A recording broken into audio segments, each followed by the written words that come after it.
तो ये है पाक चॉय, इसको बोलते हैं चाइनीज़ गोभी, है ना। ये पूरा ऑर्गेनिक है और इसमें अब देखिए फ्रूटिंग भी स्टार्ट है और धीरे धीरे फूल बन के इससे हम फिर इसका बीज को रखेंगे, जो कि नेक्स्ट टाइम फिर इसको बुआई करेंगे।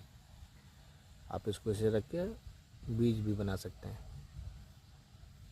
अब देखिए कितना अच्छा ये, और मॉर्निंग टाइम में इसमें पॉलिनेशन होता है, इसलिए इसके फूल ये जो खुले हैं तो मधुमक्खी के द्वारा इसमें पॉलिनेशन होते हैं, ये अदर कीटों के द्वारा।